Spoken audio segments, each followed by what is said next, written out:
reanudamos la audiencia en la parte querellante. Gracias, su señoría. Su señoría, yo comparto lo que ha señalado el Ministerio Público para fijar el contenido de la audiencia y de la resolución a dictarse en orden a entender que estamos determinando y valorando si existen o no existen nuevos antecedentes que puedan permitir la modificación de la cautelar que a juicio de este interviniente, por cierto, no existen y por lo tanto solicita se mantenga la cautelar personal de prisión preventiva. El artículo 144 del Código Procesal Penal efectivamente determina que el imputado puede solicitar la revocación de la prisión preventiva y que el tribunal puede rechazarla de plano. Y también puede ordenar debate, como ha ocurrido en esta oportunidad, para determinar si existe o no, para determinar la subsistencia de los requisitos de la medida. Por ende, claramente estamos frente a un contenido normativo que lo que está indicando es saber si una cautelar personal, como es la prisión preventiva, existen o no existen los antecedentes o han variado o existen nuevos antecedentes para poder determinar su cambio.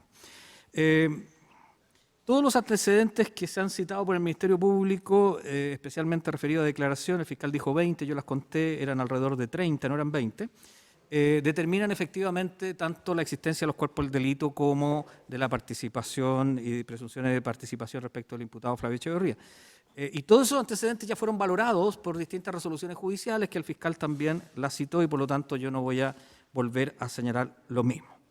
El cuestionamiento de nuevos antecedentes pasa por entender que efectivamente existe hoy día una imputación más grave, tanto en cuanto a elevar el juicio de imputación penal porque se agrega un nuevo delito, como respecto de los delitos que ya habían formado parte de la formalización en que aumentan los montos, que por cierto es un elemento a considerar respecto de la gravedad de la pena, y además se incorpora un nuevo delito, cuál es la falsificación y uso malicioso del instrumento público cometido por el imputado. Desde esa simple perspectiva formal, el contraste entre la formalización existente que motivó ya y fue valorada por distintas resoluciones judiciales, prisión preventiva, hoy día la situación respecto del imputado, por cierto, es más gravosa que la que existió en su oportunidad. Por ende, yo a partir de ese contexto voy a entender algunos elementos que pueden estar presentes en la alegación de la defensa para hacerme cargo de ello, más allá de la estructura general establecida, insisto, respecto de todos los cumplimientos de los requisitos del artículo 140 del Código Procesal Penal, que el Ministerio Público ya ha relatado con un nivel de detalle categórico y contundente, y por lo tanto yo voy a tratar de no volver a repetir esos elementos. Tiempo de prisión preventiva, que podría estar presente dentro del debate, decir, bueno, un sujeto que ha estado tantos meses en prisión preventiva, ese es un nuevo elemento. Yo creo que la posibilidad de valorar el tiempo de prisión preventiva, que por cierto existe, como argumentativamente puede considerarse, pero por una parte está o dice relación directamente con la gravedad de las imputaciones que ese sujeto está siendo imputado, y por otra parte, por disposición expresa del Código Procesal Penal que nos da una luz respecto del tiempo de prisión preventiva, inciso segundo del artículo 152 del Código Procesal Penal, cuando la prisión preventiva hubiese alcanzado la mitad de la pena privativa que se pudiera esperar en el evento de dictar sentencia condenatoria, el tribunal citará para considerar su cesación o prolongación. O sea, ni siquiera en ese evento hay una norma que diga que claramente hay que cesar la prisión preventiva, porque la norma que he citado dice que deberá ese elemento considerarse para determinar la cesación o prolongación. Pero además de esa apertura en cuanto al resultado, el tiempo está claramente vinculado a la mitad. Y por cierto que ese elemento que el legislador contempla en la norma que he citado es un elemento a valorar para poder entender de qué manera puede considerarse el tiempo de prisión preventiva. Y que en este caso, por cierto, no se verifica. Algunos puntos que la defensa, su señoría, incorporó argumentativamente que yo quiero hacerme cargo. Primero, ¿cómo poder calificar de culposa la conducta de un sujeto que se encuentra acreditado en este estadio procesal? Primero, que sustrajo directamente 218 millones de pesos siendo funcionario público. Eso nadie lo discute respecto de la sustracción directa que el imputado Flavio Echeverría realizó. Luego, que asumiendo el cargo permite la sustracción de 16.000 millones de pesos aproximadamente. Y además que la propia defensa nos incorpora argumentaciones o comentarios tales como que dentro de la posibilidad de justificar un comportamiento estaba que pagaron por su silencio. Yo creo que ese comentario, pagaron por mi silencio o que tuvo determinadas presiones, podrá ser en materia de juicio oral loable, hacer alguna vis compulsiva o generar algún efecto penal. pero claramente no puede llevarnos a cambiar un comportamiento doloso por culposo. Y por lo tanto yo no puedo entender cómo se puede abrir la posibilidad de calificar las conductas a través del artículo 234 del Código Penal, malversación culposa, en circunstancias, insisto, que tenemos suficientemente en este estadio procesal los antecedentes para decir que el sujeto está imputado con una sustracción directa de 218 millones de pesos, que está imputado por una sustracción a través de consentir de 16.000 millones de pesos cuando estuvo en el cargo de la Dirección de Finanzas y el resto de los elementos que el fiscal ha señalado. Claramente, a mi juicio, estamos frente a una imputación de carácter doloso y, por lo tanto, elimino cualquier posibilidad, a mi entender, de calificaciones de culposas. Bien jurídico protegido en la asociación ilícita, se nos dice de que el intérprete debe transitar por saber cuál es el bien jurídico protegido para interpretar el contenido de un tipo penal, cosa que yo comparto y que la gran mayoría de la doctrina comparte, y por lo tanto esa es una expresión válida para hacer el análisis de la interpretación del delito de asociación ilícita. Lo que ocurre es que, independiente de que la asociación ilícita tiene la problemática de que existen muchos autores que sostienen distintos bienes jurídicos protegidos, por lo tanto no estamos frente a un tipo penal pacífico en que uno diga hurto, el bien jurídico protegido es propiedad y que nadie pueda sostener algo distinto, por lo evidente que es. La asociación ilícita tiene la problemática de que existen organizaciones criminales que se sostiene, por ejemplo, que el bien jurídico protegido es el orden público, el Estado de Derecho, la propiedad, el constituir organismos paralelos a los órganos del Estado, etcétera, etcétera, etcétera. Entonces, primero, hay un problema en que habría que llegar a un acuerdo de cuál es el bien jurídico protegido en un delito que tiene estas características. Pero además, lo que sí tenemos acreditado es que existieron los elementos para poder dar por acreditada la asociación ilícita y, por lo tanto, algún tipo de alegaciones incorporando esta temática, a mi juicio, excede el ámbito de esta audiencia porque es una argumentación propia de un juicio oral y de una sentencia definitiva en que el tribunal ahí sí tiene todos los antecedentes y las posiciones de las partes para poder concluir vía interpretación del bien jurídico protegido si se verifican o no los elementos. Dicho en otros términos, hoy día el 140 cuando nos habla de existencia del cuerpo del delito está hablando de los elementos básicos de la existencia del cuerpo del delito, más que entrar por vía de interpretación a descartar algunos u otros. Y la existencia de subgrupos al interior de una eventual asociación ilícita no elimina el concepto de asociación ilícita. De hecho, en el narcotráfico suele ocurrir que determinadas personas forman parte de subgrupos y la asociación ilícita igual desarrolla toda su actuación penal y se verifica respecto de su concepto todos los elementos del tipo penal. Por lo tanto, el decir que existen eventuales subgrupos dentro de una asociación ilícita no debería llevar a la conclusión de que a partir de esa constancia se pudiera determinar que el delito mismo tiende a desaparecer. Concurso medial. Se nos dijo que respecto de la falsificación de instrumento público podría entrar en un concurso medial respecto de la malversación de caudales públicos y debiendo aplicarse, salvo que haya escuchado mal, no quiero ser irónico con el colega al quien le tengo aprecio, que debía aplicarse la pena del delito mayor. La verdad es que primero se discute y es susceptible de discusión porque no es un concurso medial. ¿Por qué no es un concurso medial? Porque el concurso medial pasa porque sea el medio necesario para cometer el otro delito. Y la falsificación de instrumento público no es el medio necesario para malversar. Dicho en otros términos, perfectamente puede malversarse sin cometer falsificación de instrumento público. De hecho, hoy día observamos que muy pocos sujetos de esta formalización están imputados por falsificación de instrumento público. La mayoría no lo está y la mayoría está por la malversación. La conclusión, por ende, es que no es el medio necesario. Y a mayor abundamiento, si uno establece que sí pudiera existir un concurso medial o ideal impropio, el artículo 75 establece que la manera de resolver el concurso ideal es aplicando la pena mayor asignada al delito más grave, no la pena del delito más grave, es la pena mayor asignada al delito más grave. Por lo tanto, siendo el marco penal el de la malversación a través del artículo 238, si estuviéramos en un concurso medial, llegaríamos a una pena por aplicación del 67 en que el marco sería 12 años, 6 meses a 15 años. Ese es el marco que quedaría en resolver el concurso medial supuesto que estaría entre la falsificación del instrumento público con la malversación de caudales públicos. Media prescripción. Se nos incorporó la argumentación de la media prescripción. En primer término, yo no creo que exista posibilidad de hacer aplicación del 103 media prescripción por las siguientes consideraciones, su señoría.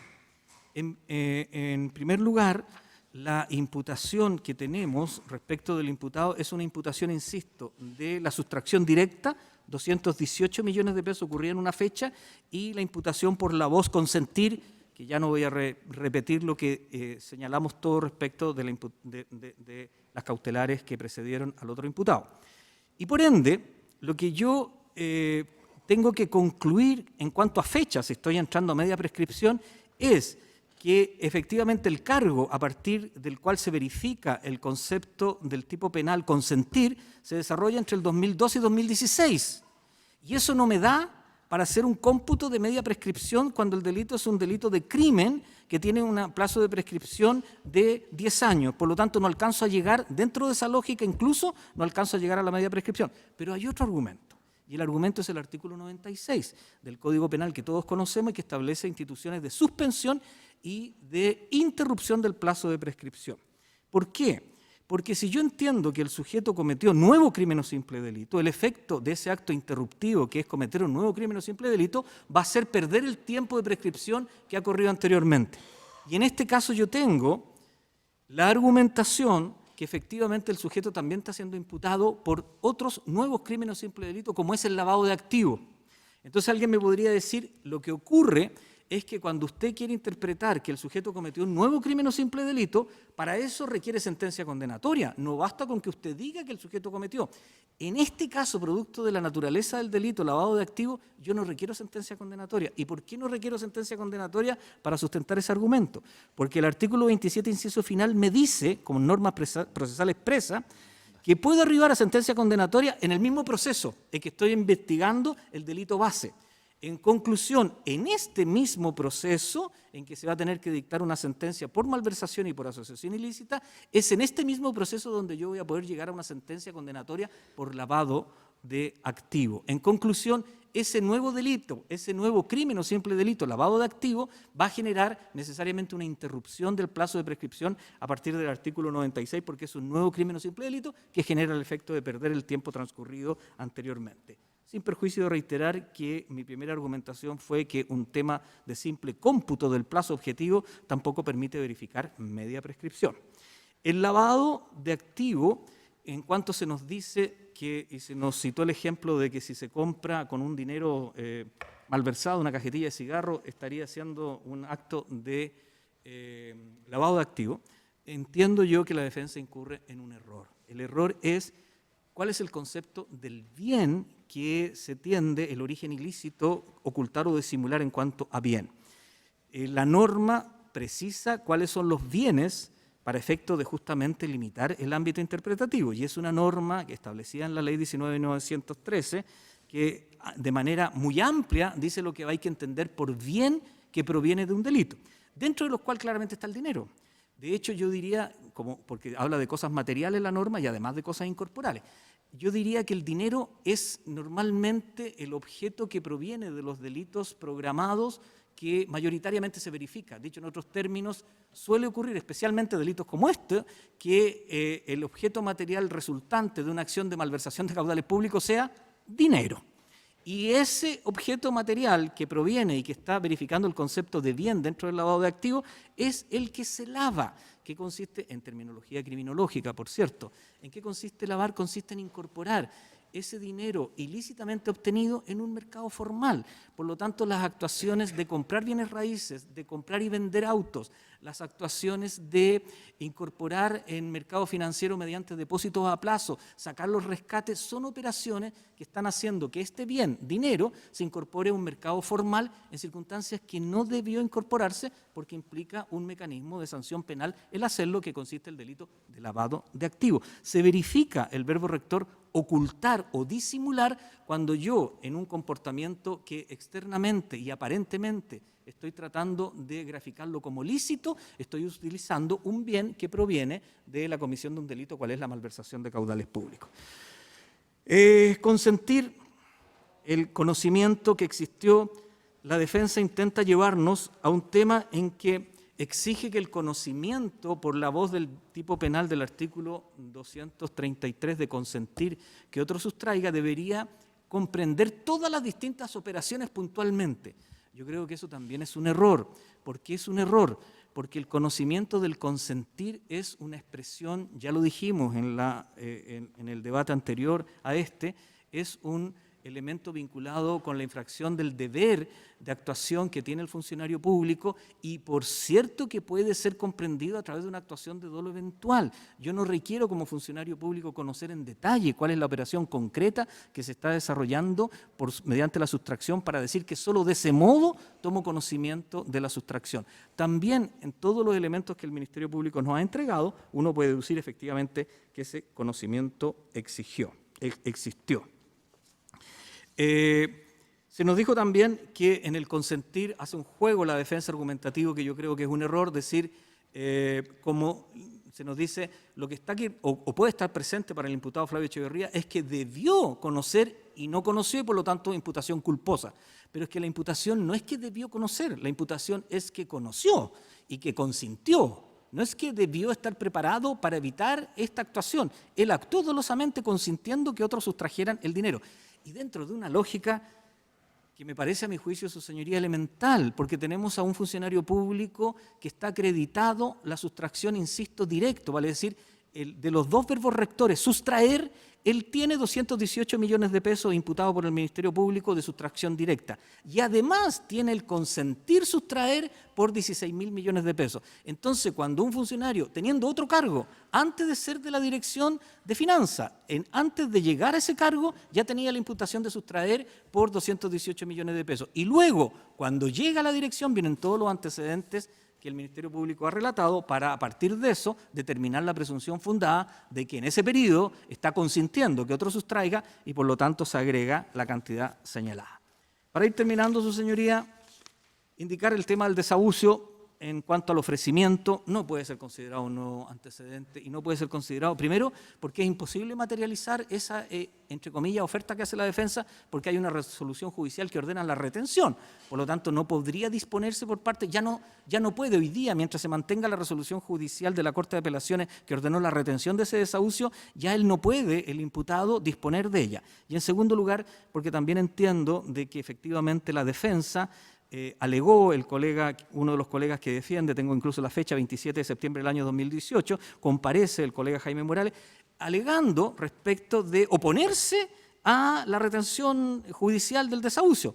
Entonces, cuando la Corte de Apelaciones no acepta esa teoría y ordena retener, ahora, con posterioridad, y por cierto, en una situación ya de resolución judicial, emana esta suerte de oferta, que insisto que es improcedente además por el contenido, pero claramente eso no puede ser identificable como una suerte de nuevo antecedente de reparación celosa, producto de la situación que he señalado. Pena de crimen, en que se estableció si existía o no existiría una pena de crimen, en que se nos dijo que nadie puede estar privado de libertad o sometido a una prisión preventiva porque el Ministerio Público hace una suerte de imputación o simple imputación de que estamos frente a una pena de crimen. Señoría, llevamos 2 días y medio observando antecedentes que determinan claramente y de manera categórica todos los elementos que existen para hacer las imputaciones que el Ministerio Público ha levantado. Por lo tanto, yo no creo que estemos frente a una simple imputación que el órgano persecutor ha hecho. Esta larga audiencia no tendría ningún sentido si efectivamente hubiese existido una simple imputación de que aquí se cometió un crimen. O sea, claramente toda esta larga audiencia tiene justificación en la medida en que el Ministerio de manera muy rigurosa, ha entregado todos los antecedentes con un nivel de detalle absolutamente impactante respecto de las imputaciones. La conclusión es que efectivamente el imputado se encuentra formalizado por delitos que tienen penas de crimen y que no es una simple aseveración del Ministerio Público. Otros ejemplos, se nos dijo que habían otras personas con una imputación y que se encontraban con medida cautelar de menor intensidad, 155, y no necesariamente prisión preventiva. Yo quiero hacer 2 comentarios respecto de esa aseveración. En primer término, no hay ningún otro imputado que se encuentre con estos montos de imputación. 218, sustracción directa, la cantidad que ya señalé, 12.000 respecto de el consentir que otro sustraiga. Y el único que sí estaba, que era el imputado precedente, el general Whipple, esta defensa y el Ministerio Público también solicitamos prisión preventiva. Por lo tanto, no hay un nivel en que no se entienda conductas distintas de lo que al menos estos intervinientes han señalado respecto de la solicitud. Por ende, no creo que se pueda netear circunstancias que no son neteables desde el punto de vista de lo que estoy señalando.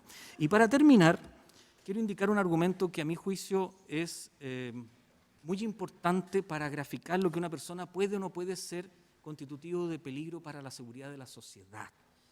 Porque yo entiendo que como es un concepto potencial, al menos si uno quiere entrar a través de eventual reiteración delictiva, uno podría sostener que las defensas no pueden garantizar la no reiteración delictiva y los querellantes y el Ministerio Público tampoco podemos sostener que efectivamente va a existir una reiteración delictiva. Por lo tanto, estamos entrampados en que como es un concepto que está descansando detrás de una potencialidad, la peligrosidad social o la protección de la seguridad social, tenemos que buscar algún criterio para poder aplicarlo porque el legislador lo establece. Y ese es el criterio que yo llamo criterio normativo a partir del análisis de los elementos que están contenidos en el artículo 140. Pero además de eso, se supone que el juez y la valoración que se hace de ese criterio normativo tiene que tener algún contexto que demuestre determinados comportamientos que puedan llevar a calificar que una persona es peligrosa para la sociedad. ¿Por qué quiero hacer esa pequeña introducción para terminar con mi argumentación?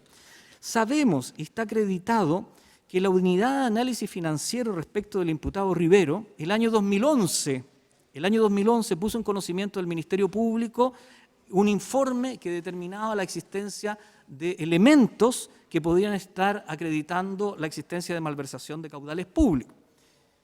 Sabemos que efectivamente existió una operación para informar de manera mendaz, ocultando los antecedentes respecto del Ministerio Público, que llevó a que efectivamente no se pudiera efectuar una investigación acorde a lo que se esperaba y por lo tanto terminó esa investigación con archivo provisional. Lo que importa es entender dos antecedentes. Primero, que en el informe que se entrega al Ministerio Público se indica que la documentación respaldatoria de las operaciones comerciales contenida en el informe de la UAF no registra ningún sistema, ni siquiera se revisaron el sistema de apoyo de las operaciones de carácter mercantil, los gastos SIGFE, y se concluyó que el Departamento Tercero de Tesorería y Remuneraciones no ha efectuado ningún registro, ni ningún documento mercantil, ni tampoco erogaciones que se hubiese participado como jefe Arnoldo Rivero Herdes en razón de su cargo con respecto al particular Leonardo Morales Avendaño, que era el elemento central del informe UAF denunciaba. Pues bien, ese informe firmado Flavio Echeverría Cortés, coronel de Carabineros, jefe del Departamento Tercero de la Tesorería y Remuneraciones, antes de llegar al cargo de director de finanzas. Ese es un elemento clave. Primero por el contenido, porque cómo refleja y viste un concepto de peligrosidad social, y a mayor abundamiento porque la conclusión es clara. Si el año 2011 hubiese existido una información veraz al Ministerio Público, mi pregunta es ¿cuántos miles de millones de pesos se habrían evitado de ser materia de malversación de caudales públicos, sabiendo que las conductas delictivas llegaron hasta el 2016? Su señoría, de acuerdo a los antecedentes puestos, este interveniente solicita que se proceda a rechazar la solicitud de revisión de la cautelar de prisión preventiva, manteniéndose la misma por considerar que se verifican respecto del imputado Flavio Echeverría Cortés todos los elementos para así resolverlo.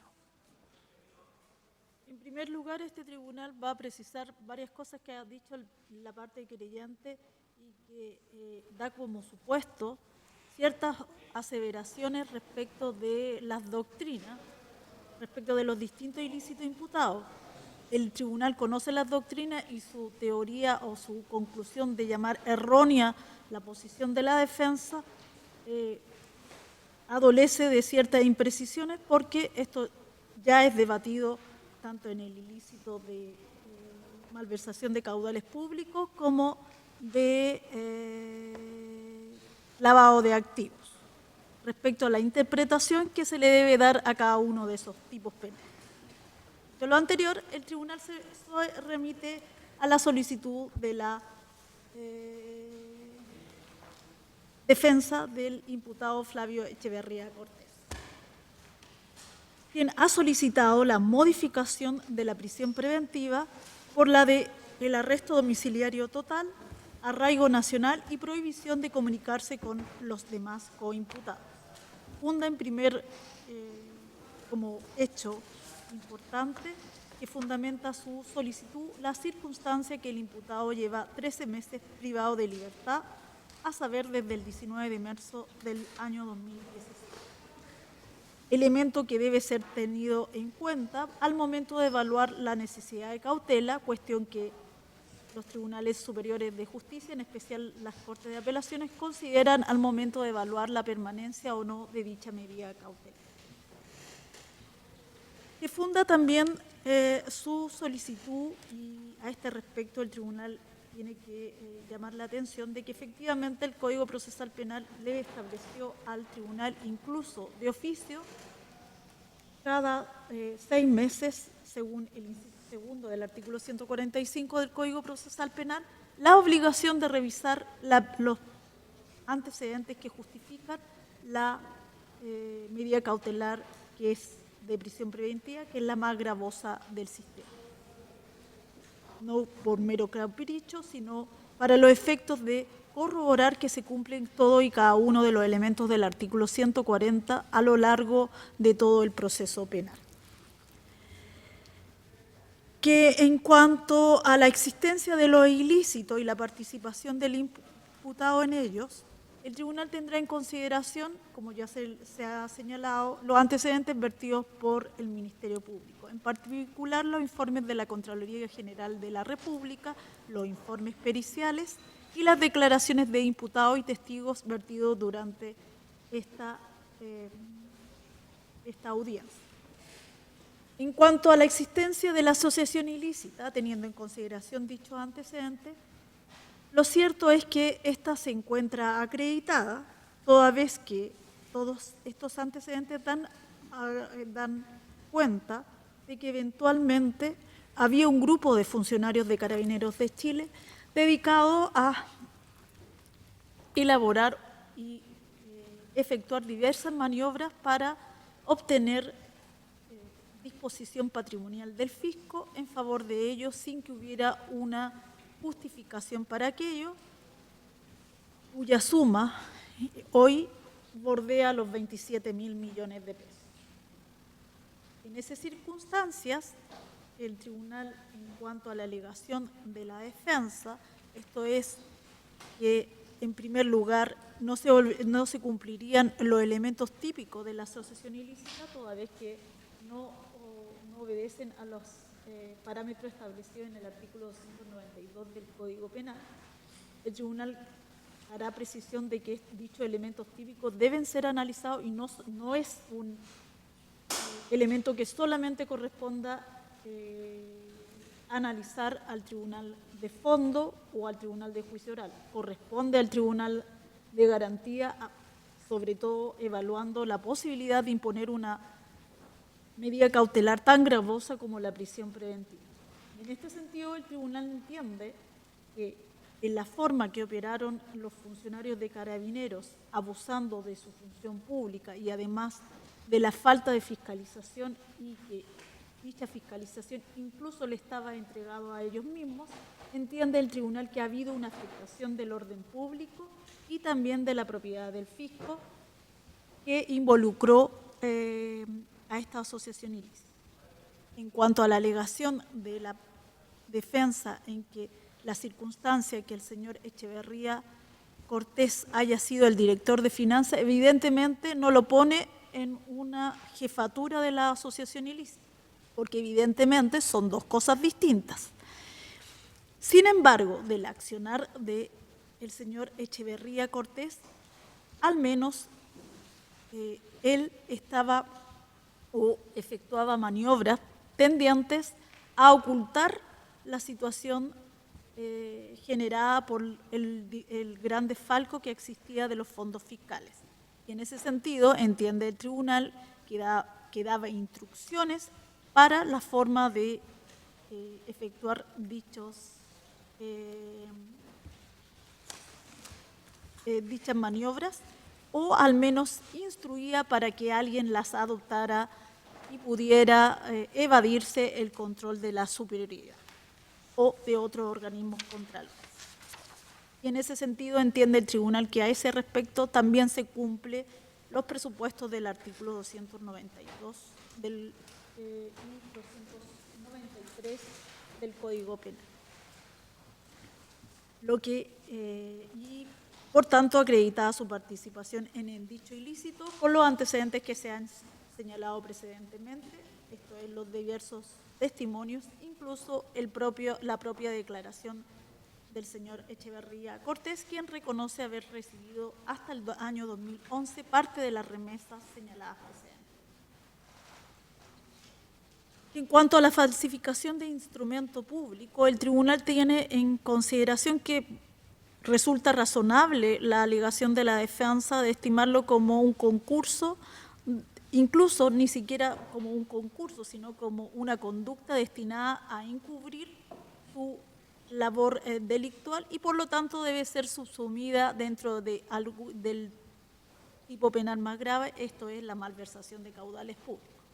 Sin embargo, respecto a la malversación de caudales públicos, entiende el tribunal que el imputado, al ser miembro de esta asociación ilícita y haberse mantenido en la institución no solo hasta los años en que recibió la remesa, esto es el año 2011, sino que posteriormente haber realizado conductas que tendían a efectuar estas distracciones del erario nacional sin que hubiera una justificación para aquello, tendieron a efectuar y concretar el delito de la malversación, reduciendo el patrimonio del fisco de Chile en favor de terceras personas. Y en ese sentido entiende el tribunal que se cumplen los requisitos de la malversación de caudales públicos y por tanto, con posterioridad al año 2011. Y por tanto no procede a aplicar la norma de la media prescripción del artículo 103 del Código Penal. Dicha conducta aparece del todo ratificada por la circunstancia en que el imputado hace entrega de diversos fondos para supuestamente reintegrar al fisco de Chile y que aparece corroborada por los coimputados en esta causa, que era como una manera de eludir la persecución penal. Que en cuanto al lavado de activos, entiende el tribunal que efectivamente existe una discusión respecto de cuándo se configuraría el ilícito de lavado de activos. Hay parte de la doctrina que establece que esta, como bien lo señaló la defensa, aparece desde que la persona trata de distraer el bien con el que se adquirió y que en esa circunstancia evidentemente el imputado adquirió todos los bienes a los que ha hecho referencia el Ministerio Público. Sin embargo, hay otra parte de la doctrina que, como lo señaló tanto el Ministerio Público como la parte querellante, que sostiene que el solo ingreso al sistema financiero o a la adquisición de bienes raíces o de bienes muebles u otros bienes por parte del imputado configura el tipo penal. Y en ese sentido, el tribunal tendrá en consideración que el imputado ingresó en reiteradas operaciones fondos del fisco para los efectos de transparentar o hacer como que estos bienes eran adquiridos y darle un grado de licitud al dinero obtenido. En ese sentido, entiende el tribunal que a su respecto también se configura su participación y el tipo penal señalado. Teniendo en consideración los montos a los que se ha hecho referencia y que por la norma de determinación de pena, evidentemente respecto de los 3 ilícitos que se han tenido por configurado por el tribunal, el imputado merecería por cada uno de ellos una pena de vida. Y que en ese sentido el tribunal estima que el imputado al ser beneficiario objetivamente de la atenuante del artículo 11, número 6 del Código Penal, cuestión que ya no aparece debatida en la jurisprudencia, toda vez que al momento de dictarse la sentencia, evidentemente el imputado goza de una irreprochable conducta anterior al no tener máculas o extracto de filiación y antecedentes. En cuanto a la posibilidad de acceder a la atenuante de responsabilidad penal del artículo 11, número 7 del Código Penal, el solo hecho de poner a disposición del Fisco de Chile el monto que le corresponde por desahucio, entiende el tribunal que mientras no se materialice dicha disposición patrimonial, no se puede entender resarcido ni eventualmente reparado el mal causado al patrimonio fiscal, toda vez que ella no sea concreta. En cuanto a la colaboración sustancial al esclarecimiento del hecho, este tribunal concuerda con el ente persecutor en que las actividades posteriores del imputado no han tenido sino por fin no esclarecer, sino ratificar lo que ya existía en la carpeta investigativa. Y por tanto, entiende el tribunal que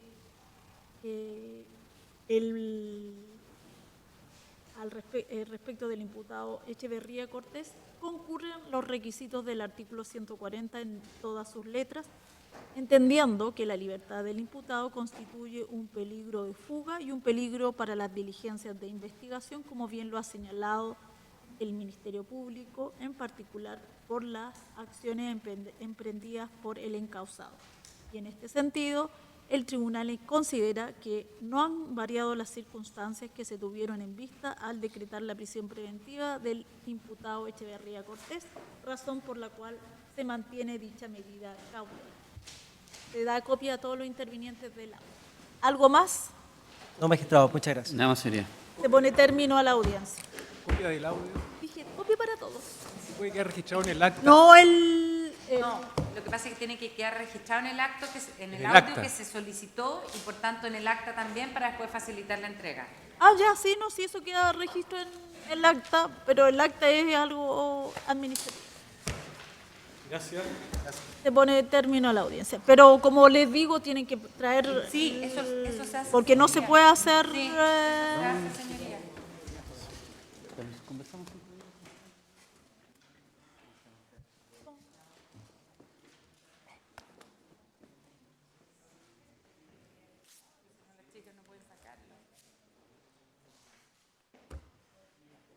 Ahora sí que me tengo que ir todo.